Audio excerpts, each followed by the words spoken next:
നമ്മൾ ഈ ഒരു ലോകകപ്പിലെ ഏറ്റവും വിവാദങ്ങൾ നിറഞ്ഞൊരു മത്സരം എന്ന് വേണമെങ്കിൽ വിശേഷിപ്പിക്കാവുന്ന ഒരു മത്സരമാണ് ഇന്നലെ കഴിഞ്ഞത്. അർജന്റീന വേഴ്സസ് ഈജിപ്ത് എന്നുള്ളത്. അതിൽ പ്രധാനമായിട്ടും റഫറിയുടെ ഒരുപാട് ഇടപെടലുകൾ പ്രശ്നമായിട്ടുണ്ട്. ചില കാര്യങ്ങൾ റഫറി ഇടപെടാത്തത് വിഷയമായിട്ടുണ്ട്. അതായത് ആദ്യത്തെ ആ ഒരു ഈജിപ്തിൻ്റെ ഡിസലോ ചെയ്ത ഗോൾ മുതൽക്ക് അർജന്റീനയുടെ കംബാക്ക് ഗോൾ വന്ന 3-2 എന്നുള്ള മൂന്നാമത്തെ ഗോൾ വരുന്ന ഒരു ബിൽഡപ്പ് വരെ ഒരുപാട് വിവാദങ്ങളുണ്ട്. എന്താണ് ഈ ഒരു മത്സരത്തിലെ റഫറിയുടെ തീരുമാനങ്ങളെ പറ്റി അല്ലെങ്കിൽ റഫറിയുടെ ഡിസിഷൻസിനെ പറ്റിയുള്ളൊരു അഭിപ്രായം? എനിക്ക് തോന്നുന്നു നമുക്കൊരു ഒറ്റവാക്കിൽ ഉത്തരം പറയാത്ത അത്രയും കോംപ്ലിക്കേറ്റഡ് ആണ്. കാരണം എല്ലാ കാര്യങ്ങൾക്കും ഒരു 50-50 വശങ്ങളുണ്ട്. പക്ഷെ നമ്മൾ ഈ സോഷ്യൽ മീഡിയയിൽ ആരാധകർ പറയുന്നുണ്ടല്ലോ ഈ റിഗഡ് പിന്നെ ഫിഫ പോയി അത്തരം ക്ലെയിമിനോടൊന്നും ഞാൻ ശക്തമായി വിയോജിക്കുന്ന ഒരാളാണ്. ഞാൻ അർജൻറ്റീന ഫാൻ ആയതുകൊണ്ടല്ല. കാരണം നമ്മൾ ഈ കളി ഉറക്കമൊഴിച്ച് കാണുന്നതും അതൊക്കെ കാണുന്നത് നമുക്ക് ആ കളിയിലൊരു വിശ്വാസമുള്ളതുകൊണ്ടാണ്. ഇപ്പോൾ ഈ മനുഷ്യന്മാർ ഈ ഫുട്ബോളിനെ തന്നെ ഇത്ര സ്നേഹിക്കാൻ കാരണം എന്ന് പറയുന്നത് മറ്റു പല മേഖലകൾ അല്ലെങ്കിൽ ഇപ്പോൾ ഒരു നിലവിലുള്ള ലോകക്രമത്തിൽ രാഷ്ട്രീയത്തിലൊന്നും നീതി നടപ്പാവുന്നില്ല. കളിക്കളത്തിലെ 90 മിനിറ്റെങ്കിലും ഈക്വൽ ഓപ്പർച്യൂണിറ്റീസാണ്. അപ്പോൾ നമ്മളൊരു വേൾഡിൽ ഒരു UN ഒരു വീറ്റോ പവറുള്ള രാജ്യത്തിനും ഒരു ആഫ്രിക്കൻ രാജ്യത്തിനും കിട്ടുന്ന പരിഗണന ഒന്നല്ല. അതേസമയം ഫുട്ബോളിലെ 90 മിനിറ്റ്സ് എന്ന് പറയുന്നത് റൂൾ എല്ലാവർക്കും തുല്യതാണ്. അപ്പം അങ്ങനെ ഒരു തുല്യതയും അതിലുള്ളൊരു വിശ്വാസതയും കൊണ്ടാണ് ഈ ഗെയിം നിലനിൽക്കുന്നത്. അതുകൊണ്ട് തന്നെ അങ്ങനെ ഇത് സ്ക്രിപ്റ്റഡ് ആണ് അത്തരം ക്ലെയിമുകളോടൊന്നും ഞാൻ അതിശക്തമായിട്ട് തന്നെ വിയോജിക്കുന്ന ആളാണ്. പിന്നെ നമ്മൾ നമ്മൾ ഇന്നലത്തെ മത്സരം മാത്രം എടുക്കണം. അതല്ലാതെ അർജന്റീനയ്ക്ക് ഇങ്ങനെ എല്ലാ കാലത്തും ഇങ്ങനെ കിട്ടുന്ന അത്തരം ക്ലെയിം എനിക്കില്ല. ഇന്നലത്തെ മത്സരത്തിലേക്ക് വരുമ്പോൾ എല്ലാ ക്ലെയിമുകളും 50-50 എന്നുള്ളതാണ് എൻ്റെ ഒപ്പീനിയൻ. അതിലൊരു പക്ഷേ സോഷ്യൽ മീഡിയയിൽ ഏറ്റവും കൂടുതൽ ആഘോഷിക്കുന്നത് അല്ലെങ്കിൽ അർജന്റീനക്കും റഫറിക്കെതിരെയുള്ള ഏറ്റവും വലിയ ആരോപണം എന്ന് പറയുന്നത് സലാഹിന് എതിരെയുള്ളൊരു ഫൗളാണ്. അതായത് അർജന്റീന 3-ാം ഗോൾ നേടുന്നതിൻ്റെ ബിൽഡപ്പിനിടയിൽ സലാഹ ബോക്സിലേക്ക് കയറുന്നതിന് മുമ്പ് ഒരു പെനാൽറ്റി ബോക്സിൽ നിന്ന് ഫോൾ കൊടുക്കാൻ മാത്രമുള്ള ഒരു ടച്ച് അതിലില്ല. അപ്പോൾ കൂടുതലും ചർച്ചകൾ അതിലാണ് കേന്ദ്രീകരിച്ചിട്ട് പോയിട്ടുള്ളത്. പക്ഷേ ഞാൻ അതിൽ ആ ഒരു റഫറിയുടെ തീരുമാനത്തിനൊപ്പം തന്നെ നിൽക്കുകയാണ്. ഇത് ഞാൻ മാത്രമല്ല, ഞാൻ ഇന്നിപ്പോൾ ന്യൂയോർക്ക് ടൈംസിലാണ് നമ്മൾ ഫുട്ബോളിൽ ഏറ്റവും കൂടുതൽ ആധികാരികമായിട്ട് എല്ലാം ആശ്രയിക്കുന്നത് ന്യൂയോർക്ക് ടൈംസിൻ്റെ അത്ലറ്റിക് എന്ന് പറയുന്ന വെബ്സൈറ്റാണ്. കാരണം അവർ ഡയറക്റ്റ് കോൺടാക്റ്റ് ഉള്ളവരാണ്. അപ്പോൾ അവരുടെ ഒരു ഒരു റഫറിങ്ങിനെ കുറിച്ചുള്ള ഒരു ആർട്ടിക്കിൾ എഴുതുന്നത് റഫറിങ് എക്സ്പീരിയൻസ് ഉള്ള ആളുകളായിരിക്കും. അപ്പോൾ അത്ലറ്റിക്കിൻ്റെ ഈ ഒരു വിഷയത്തിൽ പ്രതികരണം എടുത്തിട്ടുള്ളത് ഗ്രഹാം സ്കോട്ട് എന്ന് പറയുന്ന ആളാണ്. അദ്ദേഹം റഫറിയും വിദഗ്ധനാണ്, മുമ്പ് പ്രീമിയർ ലീഗിലൊക്കെ റഫർ ആയിട്ടുള്ള ആളാണ്. അപ്പോൾ അദ്ദേഹവും പറയുന്നത് സലാഹിനെതിരെ നടത്തിയത് ഫൗള് അല്ല എന്നുള്ളതാണ്. പക്ഷേ അദ്ദേഹം അതിന് ഒരു മറുവാദം കൂടി പറയുന്നുണ്ട്. അതായത് ഈജിപ്തിൻ്റെ രണ്ടാമത്തെ ഡിസലോ ചെയ്ത ഗോളുണ്ട്, രണ്ടാമത്തെ അല്ല ഡിസലോ ചെയ്ത ഗോൾ നമ്മൾ ഒറ്റനോട്ടത്തിൽ ടി വിയിൽ കണ്ടപ്പോൾ അതിമനോഹരമായ ഒരു പക്ഷേ ഈ ടൂർണമെൻറ്റിൽ ഏറ്റവും മികച്ച ടീം ഗോളുകളിൽ ഒന്നായിരുന്നത്. പക്ഷേ ആ ഗോളിനെ കുറിച്ചാണ് ഒരു പക്ഷേ ഏറ്റവും വലിയ വിവാദങ്ങളുള്ളത്. കാരണം ആ ഗോൾ അടിച്ചതിന് ശേഷമാണ് വാർ ഇൻ്റർവെൻ ചെയ്യുന്നത്. എന്നിട്ട് വാർ ഇങ്ങനെ പിന്നിലോട്ട് പോവുകയാണത്. കാരണം നമ്മളൊരു ഉറവിടം കണ്ടെത്തുക എന്നൊക്കെ പറയല്ലോ, നമ്മളൊരു സാധനം വരുമ്പോൾ അതിൻ്റെ സോഴ്സ് കണ്ടെത്തുക എന്നൊക്കെ പറയില്ല, അതുപോലെ ആ പന്തിൻ്റെ ഉറവിടം തപ്പുമ്പോഴാണ് അതിൽ ലിസാൻഡ്രോ മാർട്ടിനസിനെ അവിടെ ഫോൾ ചെയ്തതായിട്ട് കാണുന്നത്. ആ പേരിലാണ് അത് ഡിസലോ ചെയ്യുന്നത്. അത് ഫോളാണെന്ന് ചോദിച്ചാൽ അതിലൊരു ഫൗളിനുള്ള കാര്യങ്ങളൊക്കെ ഉണ്ട്. കാരണം ചെറുതായിട്ട് ഷർട്ട് വലിക്കുന്നുണ്ട്, ചെറിയ രീതിയിൽ ഒരു ടാക്കിളുണ്ട്. അപ്പോൾ അതുകൊണ്ട് തന്നെ ഈ വാറിൻ്റെ നിയമപ്രകാരം ഒരു ഗോളിലേക്ക് വരുന്ന വഴിയിൽ അതിൻ്റെ ആദ്യഘട്ടത്തിൽ എവിടെയെങ്കിലും ഫൗൾ നടത്തിയിട്ടുണ്ടെങ്കിൽ വാറിന് അതിൽ ഇൻ്റർവെൻഷൻ ചെയ്യാമെന്ന് പറയുന്നുണ്ട്. പക്ഷെ അതിന് മറുവാദമുണ്ട്. ഇപ്പോൾ ഗ്രഹാം സ്കോട്ട് അത്ലറ്റിക്കിൽ പറയുന്നത് ഈ വാറിന് എത്രത്തോളം പിറകോട്ട് പോകാന്നുള്ളതാണ്. ഇപ്പോൾ ഇതിൽ ഒരു ബിൽഡപ്പിൽ ഇങ്ങനെ ഫോൾ ഉണ്ടെന്ന് സമ്മതിച്ചാൽ പോലും അതൊരു പുറക്കാൻ പറ്റാവുന്ന ഒരു ചെറിയ ഫോൾ മാത്രമായിട്ടാണ് അദ്ദേഹം കാണുന്നത്. കാരണം ആ ഫോളിന് ശേഷവും കളി വീണ്ടും മുന്നോട്ട് പോയിട്ടുണ്ട്. മാത്രമല്ല അതൊരു അർജൻറ്റീനയുടെ ഡിഫൻഡർ ലാസ്റ്റ് മാൻ ആയിരുന്നില്ല, കാരണം അത് അങ്ങേ തലക്കലുള്ളതാണ്. അതിനുശേഷവും അർജൻറ്റീനയുടെ എത്രയോ ഡിഫൻഡേഴ്സ് ആ ബോൾ കടന്നു വരുന്ന വഴിയിൽ പ്രതിരോധിക്കാനുണ്ടായിരുന്നു. അപ്പോൾ തീർച്ചയായിട്ടും ആ ഗോള് നിൽക്കേണ്ടതായിരുന്നു എന്നുള്ള അതിശക്തമായ ഒപ്പീനിയൻ ഉണ്ട്. അത് വളരെ ഇത് സോഷ്യൽ മീഡിയയിൽ അല്ലെങ്കിൽ ബ്രസീൽ ഫാൻസോ പോർച്ചുഗൽ ഫാൻസോ പറയുന്നത് മാത്രമല്ല, വേൾഡിലൊക്കെയും സകല വെബ്സൈറ്റുകളിലും സകല എക്സ്പേർട്ടുകൾക്കിടയിലും അങ്ങനെ ഒരു ഒപ്പീനിയൻ ഉണ്ട്. അപ്പോൾ അതിന് മറുവാദമായിട്ട് വേണമെങ്കിൽ റഫറിമാർക്കോ അല്ലെങ്കിൽ അർജന്റീന ഫാൻസിനോ പറയാം, റൂൾ പ്രകാരം സോഴ്സിൽ നിന്ന് നമുക്ക് പരിശോധിക്കാമല്ലോ എന്ന് വേണമെങ്കിൽ പറയാം. പക്ഷേ അവിടെയാണ് മറ്റ് ചില ക്വസ്റ്റ്യൻസ് ഉള്ളത്. കാരണം എല്ലാ സമയത്തും വാർ ഇതുപോലെ ഇടപെടാറുണ്ടോ? അപ്പോൾ അതിലേറ്റവും പ്രധാനപ്പെട്ട ഒരു ഉദാഹരണം ഇന്ന് വീണ്ടും ചർച്ചയായി പൊന്തി വരുന്നൊരു സാധനം, അർജന്റീന ഓസ്ട്രിയ മത്സരത്തിൽ മെക്കാലിസ്റ്റർ നടത്തിയൊരു ഫോൾ ഉണ്ടായിരുന്നു. മെസ്സി അന്നൊരു ഗോൾ നേടുന്നുണ്ട്, അതായത് ആ പെനാൽറ്റി മിസ്സാക്കിയതിന് ശേഷം മെസ്സി ഒരു ഗോൾ നേടുന്ന മൊമെൻ്റ് ഉണ്ട്. ആ ഗോളിൻ്റെ സ്റ്റാർട്ടിങ്ങിൽ മെക്കാലിസ്റ്റർ പക്ക ഒരു ഫോള് കമ്മിറ്റ് ചെയ്യുന്നുണ്ട്. നമുക്കതിൻ്റെ വിഷ്വൽ യൂട്യൂബിൽ നോക്കിയാൽ കിട്ടും. അത് ഫോള് ആണ് എന്നുള്ളതിൽ ആർക്കും അർജന്റീന ഫാൻസിന് പോലും തർക്കമുണ്ടാവില്ല. പക്ഷേ അന്നതിൽ വാർ ഇടപെട്ടില്ല. അപ്പോൾ അതാണ്. അപ്പോൾ ഇന്നലത്തേത് നമുക്ക് വേണമെങ്കിൽ 50-50 ചാൻസ് അർജന്റീനയ്ക്ക് ഫേവറായി എന്ന് പറയാം. പക്ഷേ എല്ലാ സമയത്തും ഇതേ റൂൾ അല്ലെങ്കിൽ വാർ വരുന്നില്ല എന്നുള്ളിടത്താണ് പലർക്കും പറയുന്നത്. ഞാൻ പറയുന്നത് ഞാനത് ഡെലിബറേറ്റ് ആണ് അല്ലെങ്കിൽ അർജന്റീനയ്ക്ക് ഫിഫ ഫെയർ ചെയ്തു എന്നല്ല എൻ്റെ ഒപ്പീനിയൻ. പക്ഷേ വാർ ഇടപെടുന്നതിൽ പല സമയങ്ങളിലും പ്രശ്നമുണ്ട്. അത് ഞാൻ പറയുന്ന പോലെ ഇത് വേൾഡിൽ മൊത്തത്തിൽ ഇതൊരു ചർച്ചയാണ്. നമ്മളിന്നൊരു ഗൂഗിളിൽ ഈ ഒരു കോൺട്രവേഴ്സി എടുത്താൽ ലോകത്തെ സകല മാധ്യമങ്ങളും ഇതേ ഇഷ്യൂ ചർച്ച ചെയ്യുന്നുണ്ട്. അത് നമുക്കൊരു സോഷ്യൽ മീഡിയയിലെ കരച്ചിൽ മാത്രമായിട്ട് ഒതുക്കാൻ പറ്റുന്നൊരു വിഷയമല്ല എന്നാണ് എനിക്ക് പറയാം. ഇന്നലത്തെ മത്സരത്തിൽ ഞാൻ മനസ്സിലാക്കിയെടുത്തോളം റഫറിങ്ങിൻ്റെ ഇത്രയും വലിയ വിമർശനങ്ങൾ വരാനുള്ള പ്രധാന കാരണം എന്ന് പറഞ്ഞാൽ ആ അവസാനത്തെ കംബാക്ക് ഗോളിന് VAR പരിശോധിച്ചില്ല എന്നുള്ളതാണ്. കാരണം അത് ഫൗളാണോ അല്ലേ എന്നുള്ളത് രണ്ടാമത്തെ ചോയ്സാണ്. കാരണം കളിയുടെ ഒരു ഡിസിസീവ് മൊമെൻ്റ് ആണ്. 90 മിനിറ്റ് കഴിഞ്ഞ് ഇഞ്ചുറി ടൈമിലേക്ക് കടന്നൊരു മത്സരത്തിൽ സ്കോർ ലൈൻ അപ്പാടെ മാറ്റുന്ന അല്ലെങ്കിൽ ഒരു ഓവർ ടേൺ ചെയ്യുന്ന ഒരു മൊമെൻറ്റിനെ ഒരു ഫൗൾ അപ്പീൽ ചെയ്യുന്നു അല്ലെങ്കിൽ ഒരു ഫൗൾ നടന്നിട്ടുണ്ടെന്ന് എതിർ ടീം അപ്പീൽ ചെയ്യുമ്പം അത് VARലേക്ക് പരിഗണിക്കുക എന്നുള്ളത് റഫറി ചെയ്യേണ്ട ഒരു ബേസിക് മര്യാദയാണ്. ആ ഒരു കളിയുടെ ബിൽഡപ്പിൽ ഒരു ഫൗൾ ഉണ്ടെന്നുള്ളത്. പക്ഷേ അവിടെ VAR കൊടുക്കാതെ അത് അപ്പീൽ ചെയ്ത ഗോൾ കീപ്പർ അടക്കമുള്ള താരങ്ങൾക്ക് യെല്ലോ കാർഡ് വീശുകയും അതിനെതിരെ പ്രൊട്ടസ്റ്റ് ചെയ്ത കോച്ചിന് റെഡ് കാർഡ് കൊടുക്കുകയൊക്കെ ചെയ്തിട്ടുള്ളതാണ് കണ്ടത്. അപ്പോൾ അതായത് റഫറിയെ വിമർശിക്കാൻ അവിടെ കാരണങ്ങളുണ്ട്. ഇപ്പോൾ റഫറി നമ്മൾ മനസ്സിലാക്കിയെടുത്തോളം റഫറിയുടെ ഇൻസ്റ്റാഗ്രാം അക്കൗണ്ട് ഡീആക്ടിവേറ്റ് ചെയ്ത് പോകേണ്ടി വന്നിട്ടുണ്ട്. കാരണം അത്രമേൽ അയാൾക്ക് വിമർശനങ്ങളും അയാൾക്ക് അധിക്ഷേപങ്ങളും കാര്യങ്ങളൊക്കെയാണ് സോഷ്യൽ മീഡിയയിൽ വരുന്നത്. കാരണം ഈ ഒരു മൊമെൻ്റ് ഉണ്ട്. കാരണം കളിയുടെ റിസൾട്ടാണ് മാറുന്നത്. അതുവരെ ഉണ്ടായിരുന്ന കളിയുടെ മൊമെൻ്റം മൊത്തത്തിൽ മറ്റൊരു ടീമിലേക്ക് മാറുന്നത്. അപ്പോൾ ആ ഒരു ഇൻസിഡൻറ്റിന് റഫറി VARലേക്ക് പോകൽ നിർബന്ധമായിരുന്നു. കാരണം എത്ര ആയാലും ഒരു മനുഷ്യന് ഒരു പ്രിസൈസ് ആയിട്ടുള്ള തീരുമാനം എടുക്കുന്നതിന് പരിമിതികളുണ്ട്. ആ പരിമിതി മറികടക്കാനുള്ള ഒരു ഓപ്ഷനാണ് VAR. പക്ഷെ അതിനെ കൃത്യമായ മൊമെൻറ്റിൽ യൂട്ടിലൈസ് ചെയ്തില്ല എന്നുള്ളതാണ്. നമ്മൾ VARൽ കാണുന്നതാണ്. കൃത്യമായ റീപ്ലേകൾ ഉണ്ടാവും. എത്ര സമയം വേണമെങ്കിലും റഫറിക്ക് എടുക്കാം. അത് കൃത്യമായി സൂക്ഷ്മമായി ഉറപ്പുവരുത്തിയ ശേഷം റഫറി മൈക്കിലൂടെ അനൗൺസ് ചെയ്യണം എന്തുകൊണ്ട് അത് ഫൗൾ വിളിക്കുന്നു അല്ലെങ്കിൽ എന്തുകൊണ്ട് അത് ഫൗൾ വിളിക്കുന്നില്ല എന്നുള്ളത്. അപ്പോൾ അത് റഫറി യൂട്ടിലൈസ് ചെയ്തിട്ടില്ല എന്നുള്ളതാണ് പ്രധാന പ്രശ്നം. അതുകൊണ്ട് തന്നെ ആളുകൾക്ക് ഒരു കൺഫ്യൂഷനാണ്. അത് എന്തുകൊണ്ട് ഫൗളായി, അത് ഫൗളായി. ഈ ചർച്ചകളിലൊക്കെ പ്രധാന കാരണം റഫറി അവിടെ ഒരു തീരുമാനം എടുത്തില്ല എന്നുള്ളതാണ്. അതിലപ്പുറത്തേക്ക് ഈ ആളുകൾ പറയും പോലെ റിഗ്ഡാണ്, ഇത് പെയ്ഡാണ്, അർജന്റീനയ്ക്ക് ഒരു കപ്പ്. ഞാൻ മനസ്സിലാക്കുന്നത് USA നടക്കുന്ന ഒരു ടൂർണമെൻറ്റ്, ട്രംപും ഫിഫ പ്രസിഡന്റും തമ്മിലുള്ള ആത്മബന്ധം നമുക്ക് എല്ലാവർക്കും അറിയണം. ഈ USA അനുകൂലമാക്കിയിട്ട് കളി കൊണ്ടുപോയി എന്നൊക്കെ പറയുന്നത് നമുക്ക് വേണമെങ്കിൽ ചിന്തിക്കാം, അല്ലെങ്കിൽ നമുക്ക് പറയാം ഫിഫ അങ്ങനെ ചെയ്തു എന്നെങ്കിലും. പക്ഷേ അമേരിക്കയിൽ നടക്കുന്ന ഒരു കളിയിൽ അർജന്റീനയ്ക്ക് അനുകൂലമായി റഫറി തീരുമാനങ്ങൾ എടുക്കുന്നു എന്ന് പറയുന്നത് നമ്മൾ പറയാം അതൊരു ഫാൻ ഫൈറ്റിന് പറയാന്നുള്ള അപ്പുറത്ത് കാരണം ആ വാർ സുതാര്യമായിട്ട് ഉപയോഗിക്കാമായിരുന്നു. കാരണം ഓൾറെഡി ഇങ്ങനെ ഈ സോഷ്യൽ മീഡിയയിൽ ഒരുപാട് അലിഗേഷൻസ് ഉണ്ട്, കാര്യമില്ലാത്ത കുറേ അലിഗേഷൻസ് ഉണ്ട്, ഈ റിഗ്ഡ്. അപ്പോൾ ഇങ്ങനെ ഒരു സാഹചര്യങ്ങൾക്ക് എന്താ പറയുക, ഇതിപ്പോൾ മെറ്റീരിയൽ അവർക്ക് കിട്ടുന്ന പോലെയായി.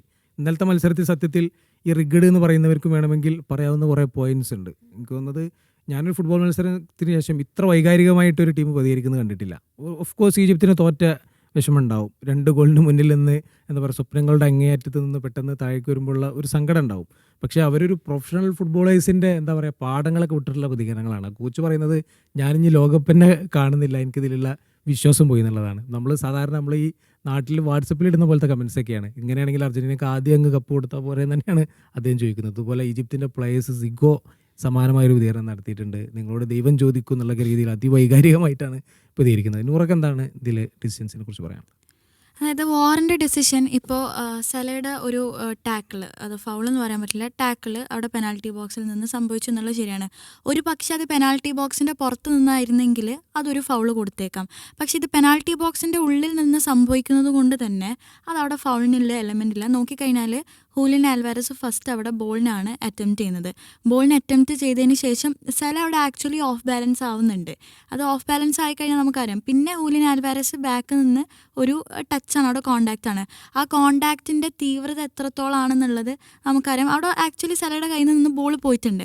അപ്പോൾ അതൊരിക്കലും ഇനിയിപ്പോൾ ഏത് ആളുകളോട് ചോദിക്കുകയാണെങ്കിലും അതൊരു ഫൗളല്ല, അതൊരു ടാക്കിളാണ്, ഒരു പ്രോപ്പർ ടാക്കിളാണ്. മേ ബി പെനാൽറ്റി ബോക്സിൻ്റെ പുറത്ത് നിന്നായിരുന്നെങ്കിൽ അതിനെ ഫൗൾ വിളിക്കുമായിരുന്നു. പക്ഷേ ഇതിനെ പല പേഴ്സ്പെക്റ്റീവിലും കാണാം റെഫറി എടുത്ത ഡിസിഷനെ.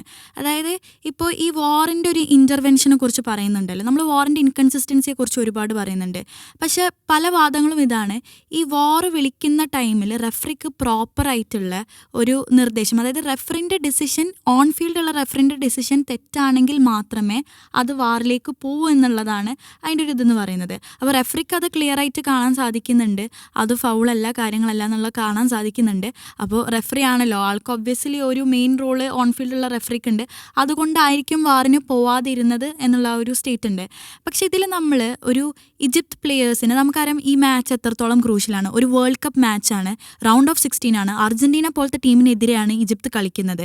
അപ്പോൾ ആ ഒരു ഇമോഷണൽ സ്റ്റേറ്റ്, ഇനി കോച്ചിൻ്റെ ആവട്ടെ, ടെക്നിക്കൽ സ്റ്റാഫിൻ്റെ ആവട്ടെ, പ്ലെയേഴ്സിൻ്റെ ആവട്ടെ, ഒരുപാട് ഇമോഷണൽ സ്റ്റേറ്റ് ആ ഒരു മൂമെൻറ്റിൽ കടന്നു പോകുന്നുണ്ടാവും. പിന്നീട് ആ ഒരു ടാക്കിളിന് ശേഷം അവിടെ സംഭവിച്ചത് എൻസോ ഫെർണാണ്ടസ് ഫെർണാണ്ടസിൻ്റെ ഗോളാണ്. ആ ഗോൾ സംഭവിച്ചതിന് ശേഷം വേണമെങ്കിൽ റെഫറിക്ക് ഒരു വാർ ചെക്ക് ചെയ്തിട്ട് ഈ ഒരു കോൺട്രവേഴ്സി ഒഴിവാക്കായിരുന്നു. നമുക്കൊരിക്കലും ഫിഫ ബോയ് അല്ലെങ്കിൽ റിഗ്ഡ് കമ്മിറ്റി കളി എന്നൊന്നും പറഞ്ഞിട്ട് ഒരിക്കലും പറയാൻ പറ്റില്ല. ഇതുവരെ പറഞ്ഞിട്ടുണ്ടായിരുന്നു, അതായത് മെസ്സിക്ക് വഴി എളുപ്പമാക്കാൻ വേണ്ടിയിട്ട് എല്ലാ മാച്ചസും ഈസിയാക്കി, അങ്ങനത്തെ വാദങ്ങളൊക്കെ മാറ്റി നിർത്താം. ഇങ്ങനത്തെ വാദങ്ങൾ ഒരു സൈഡിലുണ്ട്. പക്ഷേ ആ ഒരു വാദങ്ങൾ ഒഴിവാക്കാൻ സാധിക്കുമായിരുന്നു ഒരു വാർ ചെക്കിങ് അവിടെ ഉണ്ടായിരുന്നെങ്കിൽ എന്നുള്ളതാണ്. ശരിയാണ്, ഫൗളല്ല, ആ ഒരു ടാക്കിൾ ഫൗളല്ല, കാര്യങ്ങളെല്ലാം നമുക്ക് അംഗീകരിക്കാം. പക്ഷേ ഈ ഒരു കോച്ചിൻ്റെ ഇമോഷണൽ സ്റ്റേറ്റ് അല്ലെങ്കിൽ പ്ലേയേഴ്സിൻ്റെ ഇമോഷണൽ സ്റ്റേറ്റ് വെച്ചിട്ട്, കാരണം ഗെയിം അവിടെ ഓൾറെഡി സ്റ്റോപ്ഡ് ആണ്. എൻസോ ഫെർണാണ്ടസ് ഗോൾ സ്കോർ ചെയ്തു, അതിനുശേഷം ഗെയിം സ്റ്റോപ്ഡ് ആണ്. ഒരു ഗെയിം സ്റ്റോപ്പ് ചെയ്തിട്ട് വാർ ചെക്ക് ചെയ്യേണ്ട ഒരു സാഹചര്യം അവിടെ വരുന്നില്ല. ഗെയിം അവിടെ സ്റ്റോപ്ഡ് ആണ്.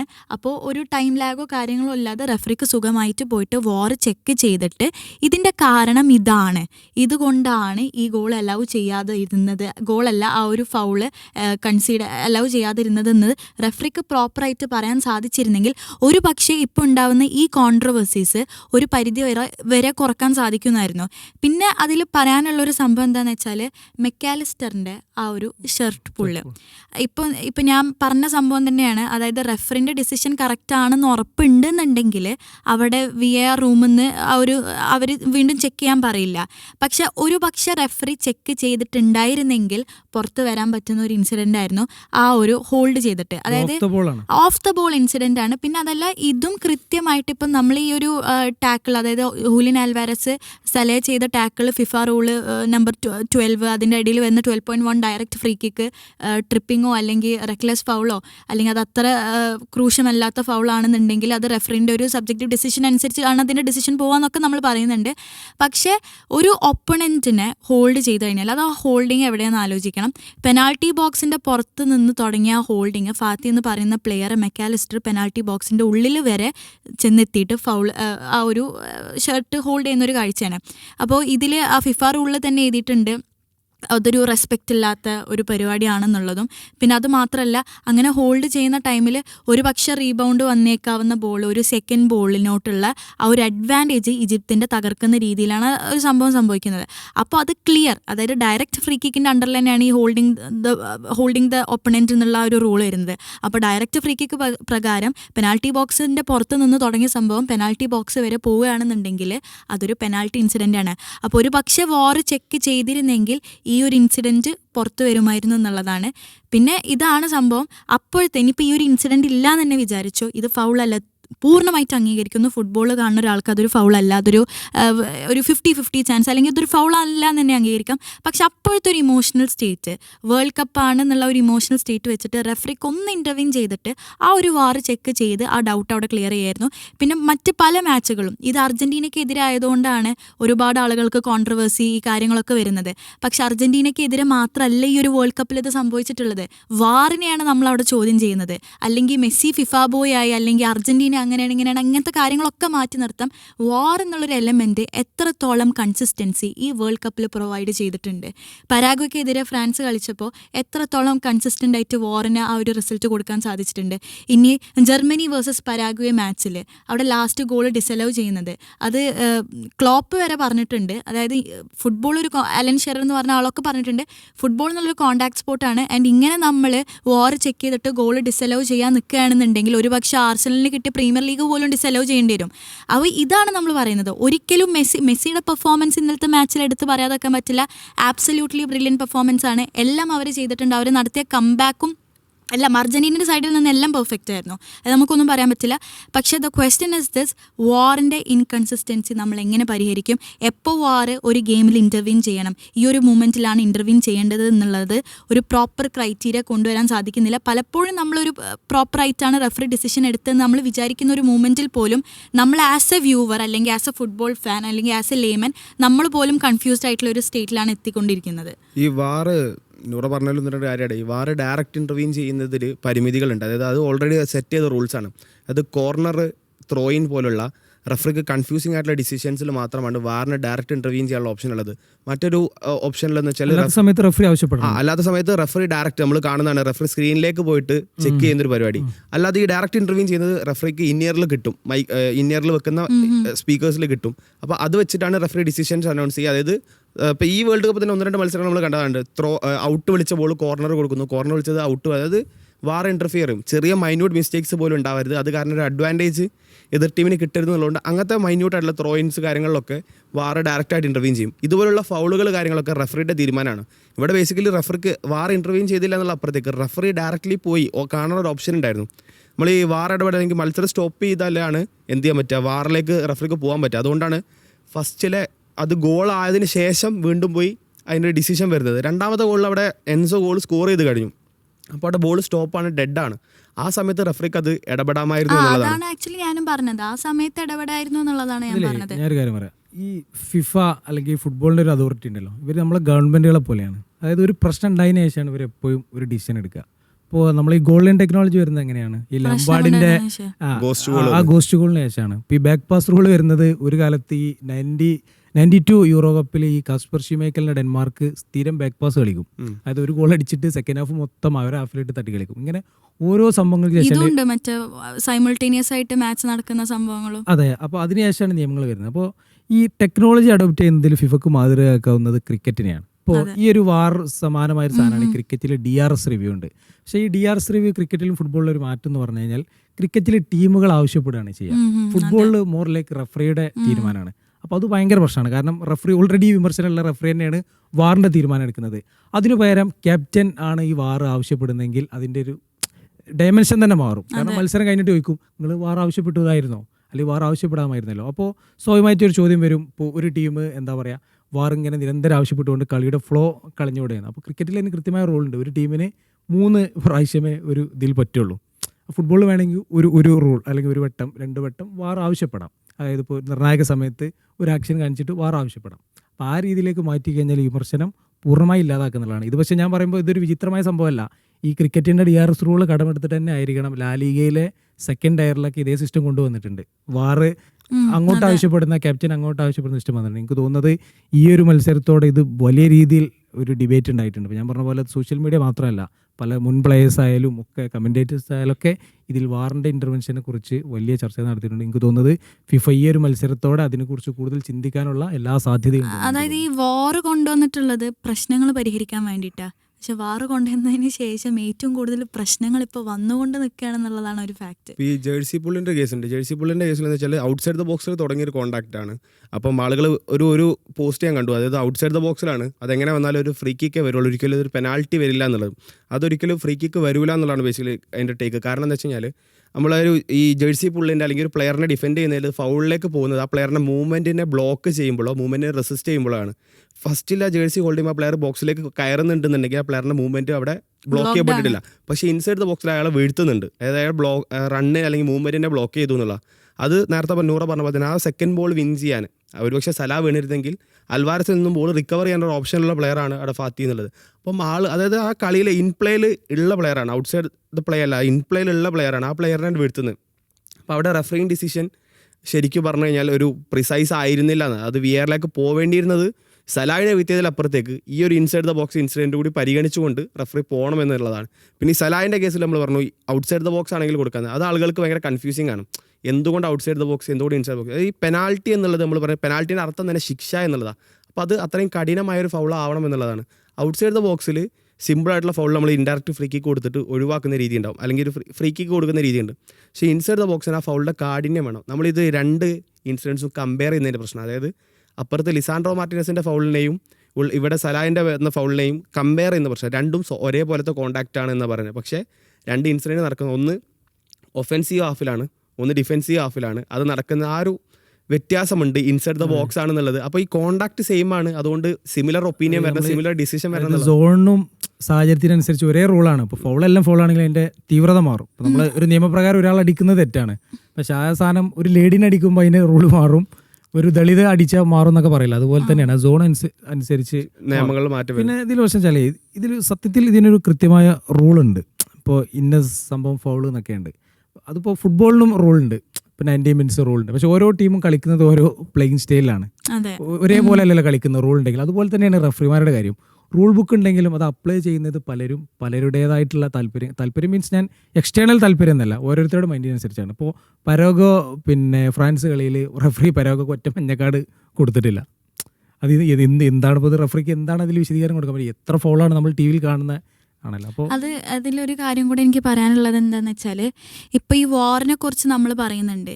ഇനിയിപ്പോൾ റെഫറി ഓൺ ഫീൽഡ് ഡിസിഷൻ എടുത്തു കഴിഞ്ഞ് വാർ ചെക്ക് ചെയ്യാൻ പോയി കഴിഞ്ഞാലും അവിടെ സംഭവിക്കുന്നത് എന്താ വെച്ചാൽ, വാറല്ല അപ്പോഴും അവിടെ ഡിസിഷൻ എടുക്കുന്നത്, റെഫറിയുടെ സബ്ജക്റ്റീവ് ഡിസിഷനാണ് വീണ്ടും അപ്ലൈ ചെയ്ത് അവിടെ വരുന്നത്. പിന്നെ ഈ വാർ വിഷ്വൽസ് കാണിക്കുന്നത് എങ്ങനെയാണ്? വളരെ സ്ലോ ആയിട്ടുള്ളൊരു റീപ്ലേ ആണ് വാർ വിഷ്വൽസിൽ കാണിക്കുന്നത്.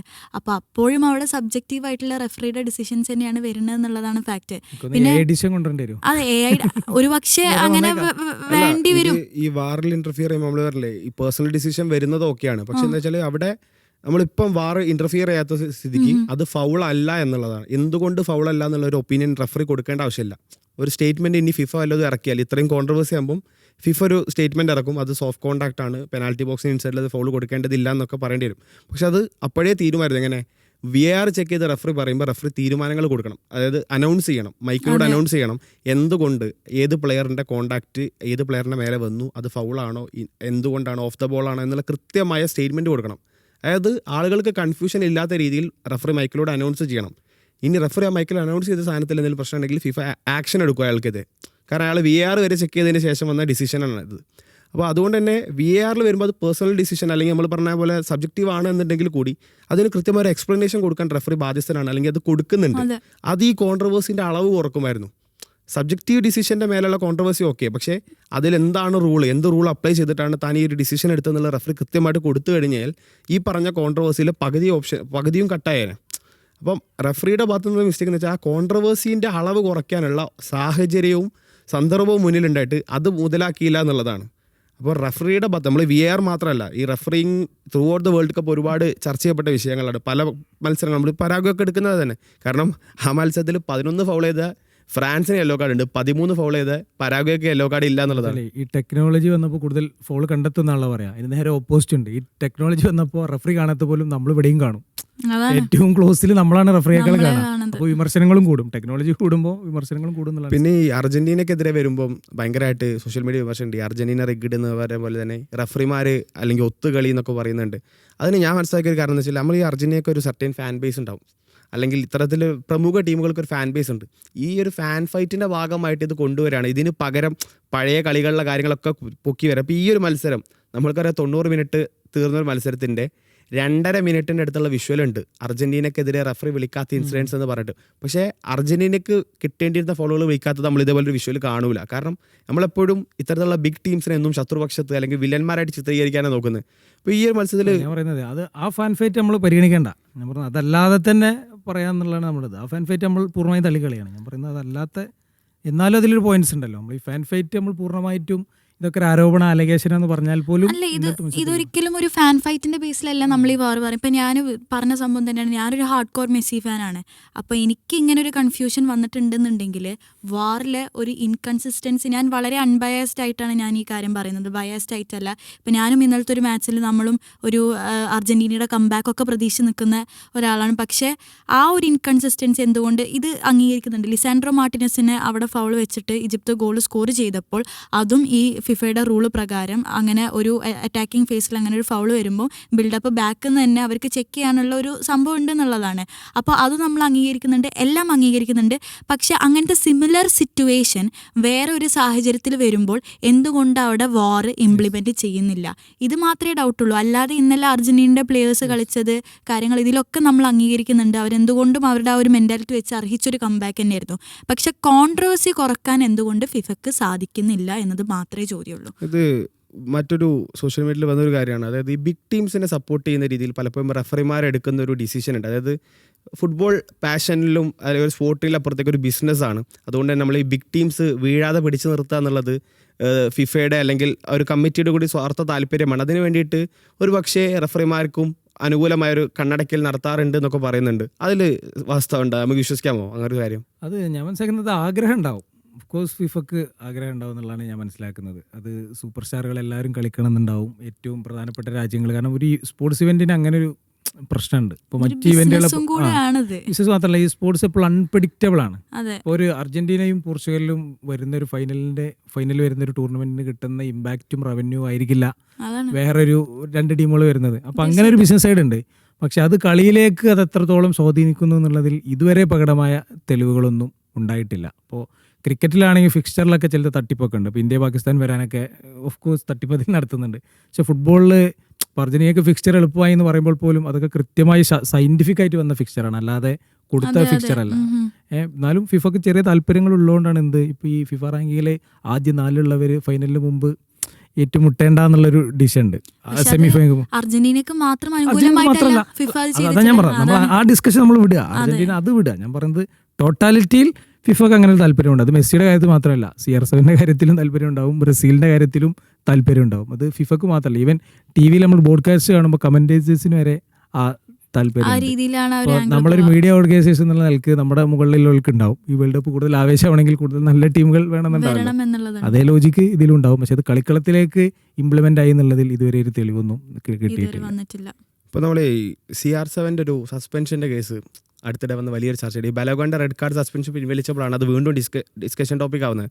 അതായത് റൊണാൾഡോക്ക് അയർലൻഡിനെതിരെ മത്സരത്തിൽ എൽബോ ചെയ്തതിന് കിട്ടിയ റെഡ് കാർഡിൽ 3 മത്സരമാണ് സ്വാഭാവികമായിട്ടും എൽബോക്ക് വരുന്ന സസ്പെൻഷൻ. പക്ഷേ അതിൻ്റെ വേർഡിക്റ്റ് വന്നു, അതായത് ശിക്ഷാ നടപടി എങ്ങനെയാണെന്ന് പ്രഖ്യാപിച്ചപ്പോൾ 1 മത്സരം മാത്രം ഇപ്പോൾ അനുഭവിക്കുകയും തുടർന്നുള്ള മത്സരം 2 സസ്പെൻഷൻ 1 വർഷത്തേക്ക് ഹോൾഡ് ചെയ്യുകയാണ്. ആ 1 വർഷത്തിനിടയിൽ സമാനമായ പ്രവർത്തനം നടത്തി കഴിഞ്ഞാൽ ആ ഫൗളിൻ്റെ ശിക്ഷയും ഇതും കൂടി കൂട്ടി, അതായത് 5 മാച്ചിൻ്റെ സസ്പെൻഷൻ ഒരുമിച്ച് അനുഭവിക്കണം എന്നുള്ളതാണ്. അത് ഈ ഒരു മത്സരം എങ്ങനെ വന്നു നമ്മൾ ചിന്തിക്കുമ്പോൾ ക്വാളിഫയറിൽ അന്ന് പോർച്ചുഗലിന് 1 മത്സരം ബാക്കിയുണ്ടായിരുന്നു. അപ്പോൾ ആ മത്സരം മാത്രം പോർച്ചുഗൽ റൊണാൾഡോ പുറത്തിരുന്നാൽ മതി. വേൾഡ് കപ്പിൽ ഓപ്പണിംഗ് ആയിട്ടുള്ള 2 മാച്ചസും റൊണാൾഡോക്ക് കളിക്കുക എന്നുള്ളത് ഇപ്പോൾ നമ്മൾ ഈ പറഞ്ഞ ഒരു കാര്യത്തോട് ചേർത്ത് വെക്കാവുന്നതാണ്. കാരണം അത്തരത്തിലുള്ള താരങ്ങൾ കളിക്കേണ്ടത് ഫിഫയുടെ ഒരു ആവശ്യം കൂടിയാണ്. അപ്പോൾ അതായത് അവർ ഒരു സപ്പോർട്ട് കൊടുക്കുന്നുണ്ട് എന്നുള്ളൊരു തെളിവല്ല അത്. ഈ പറഞ്ഞ പോലെയാണ്, അത് റൂളാണ്. റൂളിൽ ഒരു ഓപ്ഷൻ ഉണ്ട്, അവർക്ക് ഏത് സമയത്തും ആ 3 മാച്ച് ബാൻ കൊടുക്കാമെന്നുണ്ട്. അത് വേണമെങ്കിൽ കണ്ടിന്യൂസ് ആയി കൊടുക്കാം, 1 വർഷത്തിനിടയിൽ കൊടുക്കാം. സ്വാഭാവികമായിട്ട് റൊണാൾഡോ കളിക്കണം എന്നായിരിക്കുമല്ലോ താല്പര്യം. അതുകൊണ്ട് അത് 1 വർഷത്തിനിടയിൽ റൂളിൻ്റെ ലൂപ്പ് ഹോൾ ഉണ്ട്. അതാണ് ഇതിപ്പോൾ നമ്മൾ എല്ലാ കോൺട്രവേഴ്സിയിലും 50-50 ആണ്.